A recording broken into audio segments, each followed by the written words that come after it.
ഇല്ല ഇല്ല, അത് ആക്ച്വലി ഞങ്ങൾ ആ സമയത്ത് ഒരു ആൽബം ഒന്നിച്ച് ചെയ്തിട്ടുണ്ടായിരുന്നു. ഞാനും കൗശിക്കും ആക്ച്വലി 6 വർഷത്തെ പരിചയമാണ്. ഞങ്ങൾ ടോപ്പ് സിംഗർ ചെയ്യുന്ന സമയത്ത് അവിടെയുള്ള എല്ലാ ആൾക്കാരും, സീസൺ 1 എല്ലാ ആൾക്കാരും ഞങ്ങൾ ഇപ്പോഴും നല്ല കണക്റ്റഡ് ആയിട്ട് നിൽക്കുന്ന ആൾക്കാരാണ്. അപ്പൊ ഞങ്ങൾ ഒന്നിച്ചൊരു ആൽബം ചെയ്തു.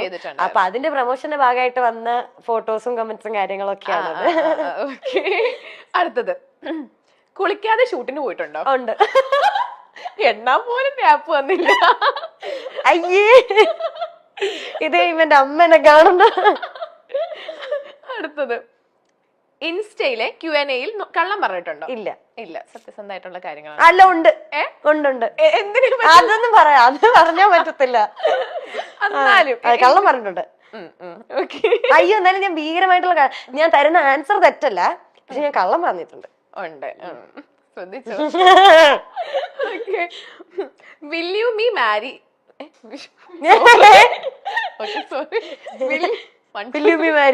അല്ല, will you marry me മെസ്സേജുകൾക്ക് കൊടുക്കാറുള്ള മറുപടി കൊടുക്കാറില്ല. ഇല്ല, ഞാൻ മറുപടി കൊടുക്കാറില്ല. ഒന്നും കൊടുക്കാറില്ല? ഇല്ല, ഒന്നും പറയാറില്ല. ഇല്ല, ഞാൻ എന്താ പറയാനാ? ഓപ്പൺ ചെയ്യാറില്ലേ? ഇല്ല, അതങ്ങനെ റിക്വസ്റ്റിൽ വരും. ഇൻസ്റ്റ വേറൊരു മീഡിയം കൂടെ ഹാൻഡിൽ ചെയ്യുന്നത്. പക്ഷെ ഇങ്ങനെ മെസ്സേജ് വരുമ്പോ ഞാൻ നോക്കും. ഞാൻ അവരോട് എന്നാ പറയാനാ? എനിക്കൊന്നും പറയാനില്ല. ഓക്കെ, അടുത്തത്, ഇന്നേർ വെക്കാറില്ലേ? ഇന്നേർ മൈക്ക് വഴി പ്രൊഡ്യൂസറിന്റെ കയ്യിൽ നിന്ന് വഴക്ക് കേൾക്കാറുണ്ടോ? ഇല്ല ഇല്ല, വഴക്ക് കേൾക്കാറില്ല. ചേട്ടാ ഒന്ന് കണ്ടുപഠിക്കും. അതെന്താ, നിങ്ങളൊക്കെ വഴക്ക് പറയോ? ഇല്ലില്ല ഇല്ല. ഇതൊന്ന് സ്കൂളോ? അങ്ങനൊന്നുമില്ല. ഓക്കെ, അടുത്തത്, സിന്ധു ശ്രീധർ, ഉണ്ണികൃഷ്ണൻ സി, രാകേഷ് പനയാൽ, ആരാണ് മീനാക്ഷിയുടെ ഫേവറേറ്റ്? അയ്യോ, ഇത് എവിടെ നിന്ന് കിട്ടി ഇവരൊക്കെ പേര്? അല്ല, അതെനിക്ക് പറയാൻ പറ്റത്തില്ല. എന്നാലും ഇല്ല, അതെനിക്ക് പറയാൻ പറ്റത്തില്ല. അയ്യോ, അത് സീരിയസ്ലി. ഇപ്പം സിന്ധു ചേച്ചിയാണ് ഫസ്റ്റ് നമ്മുടെ ടോപ്പ് സിംഗറിന്റെ പ്രൊഡ്യൂസർ. സിന്ധു ചേച്ചിയായിരുന്നു. അപ്പം ഞാൻ ചെന്ന സമയത്ത് ഞാൻ കാണുന്നത് സിന്ധു ചേച്ചിനെയാണ്. അപ്പൊ സിന്ധു ചേച്ചി ശരിക്കും എന്റെ അമ്മയെ പോലെയാണ്. എനിക്ക് ഇപ്പോഴും, എനിക്ക് എന്നാ കാര്യം ഉണ്ടെങ്കിലും ഞാൻ വിളിച്ച്, ഞാൻ ഇപ്പോഴും സിന്ധു അമ്മയെന്നാ വിളിക്കുക. അപ്പൊ സിന്ധു അമ്മ, എനിക്ക് ഇങ്ങനെ ഒരു സംഭവം ഉണ്ട് എന്നിട്ട് ഞാൻ പറയുന്നത് സിന്ധു ചേച്ചിയുടെ അടുത്തായിരിക്കും. ഉണ്ണിയങ്കൾ എന്ന് പറയുന്നത് എനിക്ക് പിന്നെ വന്നത് ഉണ്ണിയങ്കളാണ് ടോപ്പ് സിംഗർ ചെയ്തത്. ഉണ്ണിയങ്കളും എനിക്ക് ഈ പറയുന്ന പോലെ ഭയങ്കര കംഫോർട്ടിങ് ആയിട്ട്, എനിക്ക് ഏറ്റവും എന്താ പറയാ, എന്റെ വീട്ടിൽ എന്റെ അച്ഛയും അമ്മയും പോലെ തന്നെ ഉള്ള ഒരാളാണ്. പിന്നെ രാകേഷ് ഏട്ടൻ പറയാണ്, ഇപ്പൊ ചെയ്തോണ്ടിരിക്കുന്ന രാകേഷ് ഏട്ടനാണ്. ഭയങ്കര ഫ്രണ്ട്ലി ആയിട്ട് എല്ലാ കാര്യത്തിനും, മിനുട്ടിക്ക് അങ്ങനെയാണോ ഇങ്ങനെയാണെന്ന് വെച്ചാൽ നമുക്ക് എല്ലാ കാര്യത്തിനും നമ്മുടെ കൂടെ നിന്ന് ഏറ്റവും ഹെൽപ്ഫുൾ ആയിട്ട് ചെയ്യുന്ന ആളാണ്. അതുകൊണ്ട് അവരെ പറഞ്ഞാൽ മറ്റേ ദൈവം ചോദിക്കാന്നൊക്കെ പറയുന്നത്, അവരെ മൂന്നോളം പറയാൻ പറ്റൂല. നമ്മുടെ സെഗ്മെന്റ് കഴിഞ്ഞു. മീനുട്ടിനെ കാണുമ്പോ വേറെ ആരെങ്കിലും ഫേസ് കട്ട് ഉണ്ടെന്ന് പറഞ്ഞിട്ടുണ്ടോ? ഇല്ല. ലക്ഷ്മി നക്ഷത്ര ചേച്ചിയുടെ ഫേസ് കട്ട് ഉണ്ടെന്ന് ആരെങ്കിലും പറഞ്ഞിട്ടുണ്ടോ? ആണോ? ഇല്ല, ഇതുവരെ തോന്നിയിട്ടില്ല. എനിക്ക്, ഞാൻ ഇങ്ങനെ നമ്മളിങ്ങനെ നോക്കൂലോ, അപ്പൊ എനിക്ക് തോന്നിയപ്പോ എനിക്ക് എവിടെ നിന്നൊക്കെയോ ലക്ഷ്മി നക്ഷത്ര ചേച്ചിനെ പോലും തോന്നി. അത് ഞങ്ങൾ തമ്മിലുള്ള ഒത്തൊരുമ കാരണം അങ്ങനെ തോന്നുന്നത്. പിന്നെ മറ്റേ ജീപി ചേട്ടന്റെ ഭാര്യയില്ലേ ഗോപിക ചേച്ചി, ഗോപിക ചേച്ചിയുടെ ഒരു കട്ടുണ്ട്. ഉണ്ടേ, എല്ലാരും സൈഡിലൊക്കെ ഇരുന്ന് ഇങ്ങനെയൊക്കെ കാണിക്കുന്നത് എനിക്ക് മാത്രമാണോ തോന്നണേ? ഞാൻ ബ്ലൈൻഡ് ആണോ? ഇല്ല, എന്നോട് ആരും അങ്ങനെ പറഞ്ഞിട്ടില്ല. ആരും പറഞ്ഞിട്ടില്ലേ? ഇല്ല, ഒരാളുടെ ഫേസ് കട്ടില്ല എന്നാണോ പറഞ്ഞേക്കുന്നത്? അല്ല, അങ്ങനെ ഇതിനെപ്പറ്റി അങ്ങനെ കൂലങ്കർഷമായി ഞങ്ങൾ ചർച്ച ചെയ്തിട്ടില്ല. അതെ. ഓക്കെ, അപ്പം ജനുവരി 24-നാണ് സൂപ്പർ ജിമ്നി ഇറങ്ങാൻ പോകുന്നത്. അതെ. അപ്പൊ ഈ മൂവി ആണെങ്കിൽ കാണാൻ പോകുന്ന പ്രേക്ഷകരോട് എന്തെങ്കിലും കാര്യങ്ങൾ പറയാനുണ്ടോ?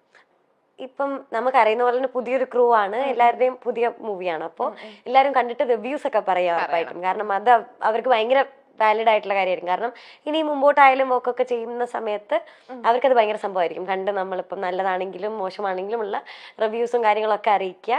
പിന്നെ ഒരു ഫാമിലി മൂവിയാണ്, എല്ലാവരും കൂടെ വീട്ടിൽ നിന്ന് ഉറപ്പായിട്ടും പോയി കാണുക, സപ്പോർട്ട് ചെയ്യുക. ഇത് ഒരു ഡ്രഗ് അബ്യൂസിനെ ബേസ് ചെയ്തിട്ടുള്ള ഒരു മൂവിയാന്ന് പറഞ്ഞു. പണ്ടൊക്കെ നമ്മൾ ഈ ഡ്രഗ്സ് എന്നൊക്കെ പറയുമ്പോൾ നമുക്ക് കൂടുതൽ ഒരുപാട് എന്താ പറയാ, പുറത്ത് ഇപ്പൊ ബാംഗ്ലൂർ, മുംബൈ, അല്ലെങ്കിൽ പിന്നെ ഇപ്പൊ കൊച്ചി ആയിക്കോട്ടെ, അങ്ങനത്തെ സ്ഥലങ്ങളൊക്കെയാണ് നമുക്ക് കൂടുതൽ ഓർമ്മ വരും. ഇപ്പൊ ഇതിന്റെ എനിക്ക് തോന്നുന്നു ഷൂട്ട് ലൊക്കേഷൻ ഒക്കെ പത്തനംതിട്ട ആ ഒരു ഭാഗം. പിന്നെ ഒരു ട്രെയിലർ കണ്ടപ്പോൾ എനിക്കൊരു ഗ്രാമപ്രദേശം പോലത്തെ സ്ഥലങ്ങളൊക്കെയാണ് എനിക്ക് തോന്നിയത്.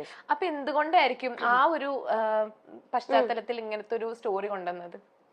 അതിനെപ്പറ്റി എനിക്കും വലിയ ധാരണയില്ല. ഞാൻ അതിനെപ്പറ്റി ചിന്തിച്ചിട്ടില്ല. ഞാൻ അതിനെപ്പറ്റി ഇതുവരെ ഞാൻ അങ്ങനെ ഓർത്തിട്ടില്ല. ശരിയാ, നമുക്ക് അവരോട് തന്നെ ചോദിക്കേണ്ടിയിരിക്കുന്നു. ഓക്കെ, അപ്പൊ ഇനി മീനുട്ടിയുടെ ഇനി വരുന്ന പ്രൊജക്ട്സും കാര്യങ്ങളൊക്കെ എന്തൊക്കെയാണ്? ഇപ്പൊ ഈ 20th ഫെബ്രുവരി 20th നമ്മുടെ ഓഫീസർ ഓൺ ഡ്യൂട്ടി എന്ന് പറഞ്ഞ ചാക്കോച്ചൻ പ്രിയാമണി ചേച്ചി മൂവി റിലീസാണ്. അപ്പൊ അതാണ് ഏറ്റവും വലിയ വിശേഷം. അതെ. അതിനകത്ത് എങ്ങനത്തെ റോളാ ചെയ്യുന്നത്? ഞാൻ ചാക്കോച്ചന്റെയും ചേച്ചിയുടെയും മോളാണ്. ഓ ആ അപ്പൊ അതിടനുണ്ട്. അത് അതിന് അടുത്തൊരു ബിഗ് പ്രൊജക്ട് അതാന്ന് തോന്നുന്നു അല്ലെ? വേറെ എന്തെങ്കിലും പുതിയത് ഇപ്പൊ കമ്മിറ്റ് ഇല്ലില്ല, ആ മൂവിയാണ് ഇപ്പൊ വരാനുള്ളത്.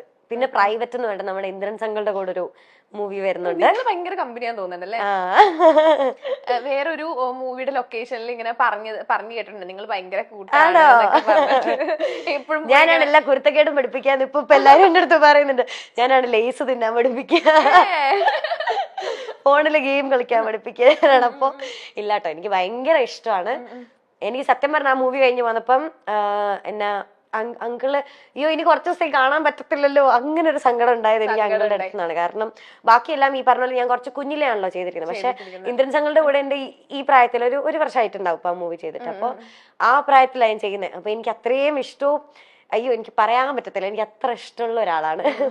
ഇപ്പം മീനൂട്ടിയുടെ 2 പാട്ട് ഏറ്റവും ഹിറ്റ് ആയിട്ടുള്ള 2 സോങ്സ് ഇല്ലേ? ഇപ്പം മിനുങ്ങും മിന്നാ മിനുങ്ങേ ആയാലും എന്നോ ഞാനെന്ത്, ഈ 2 പാട്ടും ശ്രേയക്കുട്ടി അല്ലേ പാടിയിരിക്കുന്നത്? എന്തെങ്കിലും നിങ്ങളുടെ സൗണ്ട് തമ്മിൽ എന്തെങ്കിലും സിമിലാരിറ്റി അങ്ങനെ കാര്യങ്ങളും പറഞ്ഞിട്ടുണ്ടോ? അത് പറഞ്ഞിട്ടുണ്ട്. അവക്ക് ഏറ്റവും ദേഷ്യമുള്ള കാര്യമാണ് എന്റെ മെക്രോ സൗണ്ട്, അവളുടെ സൗണ്ട് സെയിം ആണ്. ഇല്ല, അങ്ങനെ പറയാറുണ്ട്. പണ്ട് എപ്പോഴും ആ മൂവിയൊക്കെ ഇറങ്ങുന്ന സമയത്ത് എല്ലാരും ഇങ്ങനെ പറയായിരുന്നു, MG അങ്കിളും ലാലങ്ങളും പാടുന്ന പോലെ ആ കോംബോ പോലെ. കാരണം ഞാൻ പിന്നെ ചെയ്തിട്ടുള്ള മൂവീസിലെല്ലാം ഞാൻ കന്നഡ മൂവി ചെയ്തപ്പോഴും ശ്രേയ തന്നെയാണ് അതിൽ പാടിയിരിക്കുന്നത്. അപ്പോ ആ ഒരു കോംബോ അങ്ങനെ തന്നെ ഉണ്ട് എന്ന് പറയാറുള്ളത്. അപ്പൊ ഇനി എന്തെങ്കിലും വേഷങ്ങൾ ചെയ്യുമ്പോ ഇപ്പൊ നമ്മൾ ഒരുപാട് കുട്ടി കുട്ടി വേഷങ്ങൾ ചെയ്തല്ലോ. അതെ, കുട്ടി എന്താ പറയണ ഉണ്ണിമക്കൾ, അതല്ലേ ഉണ്ണിമക്കളുടെ വേഷങ്ങൾ ചെയ്തത്. ഇനി എങ്ങനത്തെ ഒരു വേഷങ്ങളൊക്കെ ചെയ്യാനാണ് ആഗ്രഹം? എനിക്കങ്ങനെ ഞാനിപ്പോ ഒന്നും പ്ലാൻ ചെയ്തിട്ടില്ല. പിന്നെ പെട്ടെന്ന് അങ്ങനെ ഒരു വലിയ ഒരു നായിക ക്യാരക്ടർ ഒന്നും ഇപ്പൊ ഇതുവരെ ചെയ്തിട്ടില്ല. പെട്ടെന്ന് വലുതായി കഴിഞ്ഞാൽ പിന്നെ നമ്മളെ ആ ഒരു, എനിക്ക് തോന്നുന്നില്ല എന്നെ ഇപ്പം അങ്ങനെ ഒരു നായിക ക്യാരക്ടറിലൊന്നും കണ്ട് അക്സെപ്റ്റ് ചെയ്യാൻ മാത്രം ഒരു മെച്യൂരിറ്റി എനിക്കും ഇല്ല, കാണുന്നവർക്കും അത്ര കംഫർട്ടബിൾ ആണോ എന്ന് എനിക്ക് അറിയത്തില്ല. എന്നെ ഒരു നായികയായിട്ടൊക്കെ കാണുമ്പോൾ അയ്യോ അത്ര വലുതായോ, രാജുവേട്ടന്റെ നായികയാവണം എന്ന് പറഞ്ഞു. അത് ഞാൻ കുഞ്ഞിനെ തൊട്ട് പറയുന്നതാ. ഇപ്പൊ രാജുവേട്ടന്റെ ഒപ്പം പടം ചെയ്തു, പിന്നെ ലാലേട്ടന്റെ ഒപ്പം പടം ചെയ്തു. ഇനി ആരുടെ കൂടെ? ഇനി അടുത്ത ഒരു ലക്ഷ്യം ലാലങ്ങളോടൊപ്പം ചെയ്തു. അതെ, ഇനി അടുത്ത ലക്ഷ്യം ആരാണ്? ലാലങ്ങളോട് ചെയ്യുമ്പോ നമ്മൾ യൂഷ്വലി വിചാരിക്കില്ല മമ്മൂക്കയുടെ കൂടെ ചെയ്യണം, അങ്ങനെ ഭയങ്കര ആഗ്രഹമുണ്ട്. നീ പുറത്ത് തമിഴ്, തെലുങ്കു അങ്ങോട്ട് കന്നഡ ചെയ്തിട്ടുണ്ട്. നമ്മുടെ ശിവരാജ് കുമാർ അങ്കിളുടെ കൂടെ ഒരു മൂവി കവച എന്ന് പറഞ്ഞിട്ട്, അത് ഒപ്പത്തിന്റെ കന്നഡയായിരുന്നു. അത് ചെയ്തിട്ടുണ്ട്. പിന്നെ ഒരു ഹിന്ദി മൂവി ചെയ്തിട്ടുണ്ട്, നമ്മുടെ ഋഷി കപൂർ സാറും ഇമ്രാൻ ഹാഷ്മി ഒക്കെ ആയിട്ട്, ദ ബോഡി എന്ന് പറഞ്ഞിട്ട് അത് ചെയ്തു. ഇപ്പൊ മലയാളത്തിൽ പിന്നെയും ഒരുപാട് പാൻ ഇന്ത്യൻ സ്റ്റാർ ആണപ്പോ. അങ്ങനൊന്നുമില്ല, കുറച്ച് പണ്ട് അതൊക്കെ, ഒത്തിരി മുന്നെയാണ്. ഓക്കെ, അപ്പൊ ഒരു കോമറ്റ് എടുത്തൊരു വീഡിയോ ഒക്കെ ഇങ്ങനെ കണ്ടിട്ടുണ്ടായിരുന്നു. ഓക്കെ, അപ്പൊ അത് ലൈക് മീനൂട്ടി തന്നെ എടുത്തതാണോ അതോ ഫാമിലി എല്ലാരും കൂടെ കൂടി? അച്ഛന് വേണ്ടി എടുത്തതാ, അച്ഛന് വേണ്ടി വാങ്ങിയതാണ്. ഞാൻ ഇതുവരെ ലൈസൻസ് പോലും എടുത്തില്ല. എനിക്ക് ഓടിക്കാൻ അറിയാം, പക്ഷെ എനിക്ക് ലൈസൻസ് എടുത്ത് തന്നിട്ടില്ല ഇതുവരെ. അപ്പോ അച്ഛനെ ഓടിക്കാൻ വേണ്ടി എടുത്തത്. വീട്ടില് നമുക്ക് അത്യാവശ്യം അങ്ങോട്ടും ഇങ്ങോട്ടൊക്കെ എപ്പോഴും പോകാനായിട്ട്, ഇപ്പം ഞാനും അവനും മറ്റേ ആള് മൂവി ചെയ്യുന്നുണ്ടെന്ന് പറഞ്ഞല്ലോ, അപ്പൊ ഞങ്ങൾ രണ്ടാളും തിരക്കാണെങ്കിൽ വീട്ടിലെ 2 വണ്ടിയും പോകും. അപ്പൊ അവർക്ക് വേറെ വണ്ടി ഇല്ല വീട്ടില്. അപ്പൊ അതിന് വേണ്ടിയിട്ട് എടുത്തൊരു കുഞ്ഞു വണ്ടിയാണ്. സിനിമാ താരമായും ടെലിവിഷൻ അവതാരകയായിട്ടും പ്രേക്ഷകരുടെ മനസ്സ് കീഴടക്കിയ താരമാണ് മീനാക്ഷി അനൂപ്. മീനാക്ഷിയുടെ സോഷ്യൽ മീഡിയ പോസ്റ്റുകളും വ്ലോഗും എല്ലാം ഏറെ സ്നേഹത്തോടെയാണ് ആരാധകർ ഏറ്റെടുക്കാറുള്ളത്. ടോപ്പ് സിംഗർ താരമായ കൗശിക്കിനൊപ്പമുള്ള മീനാക്ഷിയുടെ ചിത്രങ്ങൾ സോഷ്യൽ മീഡിയയിൽ വൈറലായി മാറിയിരുന്നു. പിന്നാലെ ഇരുവരും തമ്മിൽ പ്രണയത്തിലാണോ എന്ന തരത്തിലുള്ള അഭ്യൂഹങ്ങളും പ്രചരിച്ചു. ചിത്രത്തിന് താഴെ മീനാക്ഷിയോട് ഈ ചോദ്യം നിരവധി പേർ നേരിട്ട് ചോദിക്കുകയും ചെയ്തിട്ടുണ്ട്. എന്നാൽ കൗശിക്കും ഒന്നിച്ച് ഒരു ആൽബം ചെയ്തിരുന്നു. അതിന്റെ പ്രൊമോഷന്റെ ഭാഗമായി ചെയ്ത ഫോട്ടോസ് ആണ് അതൊക്കെ. താനും കൗശിക്കും തമ്മിൽ 6 വർഷത്തെ പരിചയമാണ്. ടോപ്പ് സിംഗറിന്റെ ആദ്യ സീസൺ മുതൽ ഉള്ളവരുമായി അടുത്ത ബന്ധം തനിക്കുണ്ടെന്ന് മീനാക്ഷി പറയുന്നു. തങ്ങളുടെ കുടുംബങ്ങൾ തമ്മിൽ നല്ല ബന്ധമാണെന്നും താരം കൂട്ടിച്ചേർക്കുന്നുണ്ട്. മീനാക്ഷിയുടെ അച്ഛൻ അനൂപും ഈ വിഷയത്തിൽ നേരത്തെ പ്രതികരിച്ചിരുന്നു. സോഷ്യൽ മീഡിയയിലെ പല ചർച്ചകളും കാണുമ്പോൾ ചിരിയാണ് വരുന്നതെന്നും കൗശിക്കിന്റെ കുടുംബവുമായി നല്ല അടുപ്പത്തിലാണെന്നും മീനൂട്ടിയും കൗശിക്കും നല്ല കൂട്ടുകാരാണെന്നുമാണ് അനൂപ് പറഞ്ഞത്. സോഷ്യൽ മീഡിയ വഴി പ്രപ്പോസലുകൾ വരാറുണ്ടെന്നും മീനാക്ഷി പറയുന്നുണ്ട്. വിൽ യു മാരി മീ എന്ന മെസ്സേജുകൾക്ക് ഞാൻ മറുപടി കൊടുക്കാറുമില്ല. ആർക്ക് വേണമെങ്കിലും ഇതൊക്കെ അയക്കാലോ. ഇൻസ്റ്റഗ്രാം വഴി വരുന്നത് ആത്മാർത്ഥ പ്രണയമൊന്നുമല്ലല്ലോ.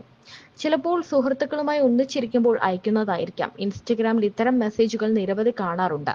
പക്ഷേ ആരും നേരിട്ട് വന്ന് ഇഷ്ടമാണെന്നൊന്നും പറഞ്ഞിട്ടില്ല എന്നും താരം പറയുന്നു. ടോപ്പ് സിംഗറിന്റെ ഫ്ലോറിനെ പറ്റിയും പറയുന്നുണ്ട്. തന്നെ പോലെ അവിടെ ഒരു പ്രശ്നക്കാര് വേറെ ഇല്ല. താൻ MG അങ്കിളിൽ നിന്ന് കൈനീട്ടമൊക്കെ ചോദിച്ചു വാങ്ങും, ഡ്രസ്സ് എടുത്ത് തരാൻ പറയും, ഗിഫ്റ്റ് ഒക്കെ ചോദിച്ചു വാങ്ങും.